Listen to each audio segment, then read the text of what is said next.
Speaking of, how about Honduran?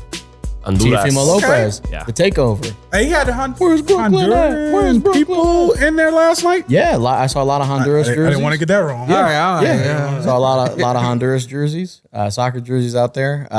Yeah, Teofimo. Do you have a Honduras soccer jersey? I do. Oh. Are they good? Why didn't you wear it today? They're good. They're solid. Okay. Yeah, they play in Best player? CONCACAF. I'm a big Albert Elise fan. Okay. What about his brother? Albert Elise? I don't know if he has a brother, but but yeah. Teofimo. Lopez gives his own he gave his own assessment a B+. I think that was a fair grade to himself, a B+. I would agree. First 2 rounds, he won every round. Yeah. But first 2 rounds, he took a little time to settle in, and then he started to fight beautifully off the ropes. He showed, still not always the most fundamentally sound guy, but he does special, unique, uber talented things that only very few fighters can do. And he has a style and a flashiness unto himself. Let's talk about uber talented real quick. I've never heard that before. I just mean he can do Very things. talented. Now it doesn't always. But he used the word uber.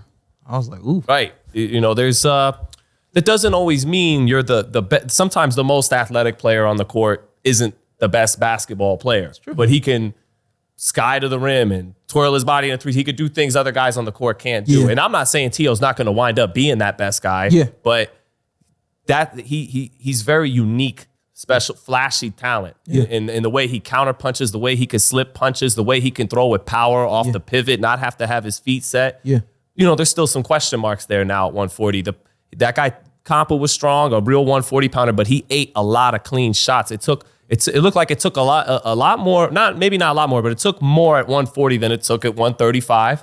So and he's going to be a smaller guy with a smaller frame than a lot of these guys. I think Ryan Garcia, for example, at 140 looked a little stronger and for one punch power, punched a little harder than Teo. But he doesn't have Teo's upper body flexibility. He doesn't have Teo's punch arsenal. But yeah, so he super talented player at 140. I think one more fight against a Barboza in December would be perfect to get him ready for the winner of Pro Grays, December Zepeda. 10th? December 10th. Or That's Josh in Square Taylor. Garden. Yeah. I never seen that before. He just did the whole thing. You ever seen that before? Somebody announces the date? And I feel like Bob Arum was like, like, what on earth? He said, and then did he say pay-per-view? Did I catch that? Come on, Carson, chill out. But he literally was like, yeah, we're back at it. The big room, Madison Square Garden, December 10th, Heisman Trophy, ESPN pay-per-view. yeah. I was like, whoa. He said pay-per-view? I thought he did. Maybe I'm wrong. But Barbosa on pay-per-view? I don't know. I don't know if it was going to be Barboza. I think he just maybe said that. Maybe Ramirez, he gets married in October. Maybe if he doesn't go on a honeymoon, he could be ready by December 10th. So I what? don't know. Takeaways of the fight. What did you think? Speaking to the power, Yeah. I don't think it's necessarily him not having the same type of power that he had 135, 140, but I just think that you're fighting a bigger man. The resistance is just there. There's more resistance at 140 than you would have against a 135-pound fighter. You know what I mean? The frame is different.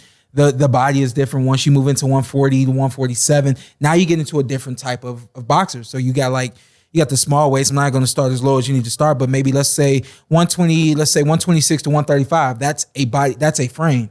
And then you have another frame 40 to 54. And then you have another frame 60, maybe 40 to 54 is one frame, and then maybe 60 to 68. And then you get, so there's frames. So now he's moving into a different frame, and the punch resistance is just there a little differently than it would be at 135. So I really wouldn't say it's necessarily his power not being there so much as it is someone else just having the more resistance to him. And then you talk about Ryan having one punch power at 140. Well, he's fighting a 140 pounder that is a blown up. Maybe was he 130? Fortuna was blown up. I'm going more off the eye test. It just looked like just punch for punch. But again, the eye test of a 130 or 135 pounder also fighting at 140 is the frame is just different. You know what I mean? So takeaways for me, I thought that we saw explosion. I thought that we saw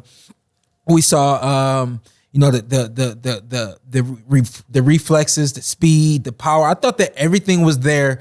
I thought that I understood last night. I felt like he knew that he wanted to entertain everybody, and I felt like he just kind of, his directive was to win, but remind everybody that this is the tech. His dad said, I wanted him to entertain. Like, yeah. I don't think this one was just make a statement. I don't think this one was, let's get this knockout at 140, anything like that. I thought that along the way, we want to make sure that we're having fun and we want to make sure that we do something that's going to be, that's going to last with this crowd and everybody that's watching for a little while. And the other takeaway was I love the energy in the corner. I think that complete opposite energy opposed to the fight. Of course, the fight's going their way, so we expect to see that. But it just seemed like from the opening bell, it seemed like things were they knew how they wanted to operate as a unit, and I really like seeing that last night because just going back to experience, you have an experience where things don't go your way, and you can experience all of how we interacted and how I reacted and the energy that all those kind of things. Now you have an experience where everything goes your way. Now you know when it's not going my way, let me merge this and just keep moving the way that we need to. So again, just kind of speaking to the experience side of being a professional boxer and growing. Not just the fighter has to grow, but the corner has to grow as well. And after the fight, you could see the emotion. It felt like a burden was lifted off his shoulders to get that L off his shoulders. Oh, for sure. That's how it's supposed to be. But when you lost, I think you went back in there with a warrior, didn't you? Who'd you run it back with after you lost to Kell Brook? Bonet. I got in Bonet, but then after Keith. Bonet was Keith. But but does it feels after you get that win, after you get your first loss in that win, it's like an emotional?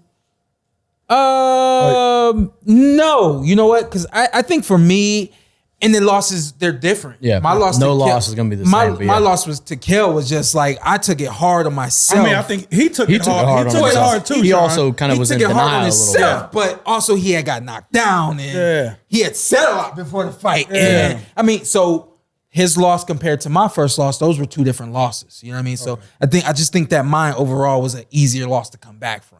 I was just glad. I think my takeaway was he looked like Teofimo. But once you get back in the ring and you are able to have that experience and put it down the way that Tio did last night, it does it washes away. Now once again, it's the takeover. Yeah. Go. No, I was just gonna say he looked like Teofimo. Yeah. Looked like the guy Great that point. we all loved. And I don't know if I was talking to somebody there yesterday that just even the first round. And I just keep thinking of that first round against Kambosos where he comes out and he's winging these huge punches. He's trying to knock him out, gets knocked down. I was like, it's just, that didn't look like him. That the whole fight, he obviously had some success late, but just didn't look like Teofimo yesterday. Looked like the guy that we all came to know and love. Only moment I didn't like was at the end of the fight when he started to finish the guy and you seen him hurt. He switched to softball. Yeah. And I felt like that was just to put on the show. Yeah. Just stay focused, stay locked in, get the job done, and get out of here.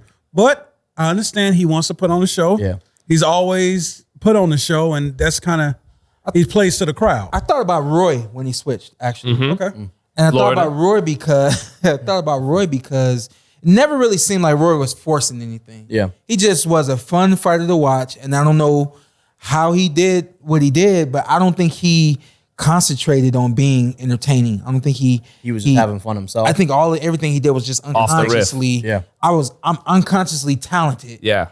Here, That's kind of what I was getting at with Tio. Like, and I think, but I think Tio is amazingly talented. Right. But let me figure out how to give it to you. Just do it. To your point, just do it. Like don't switch because you want to be entertaining. I got him hurt. Now I'm gonna show you something. Yeah, Switch for a reason. Yeah. Figure out a way to connect the dots and just make that entertaining and fun. Yeah. You know what I mean? Opposed to being concentrated on Just being entertaining. Definitely nice to get him back in there. Sure.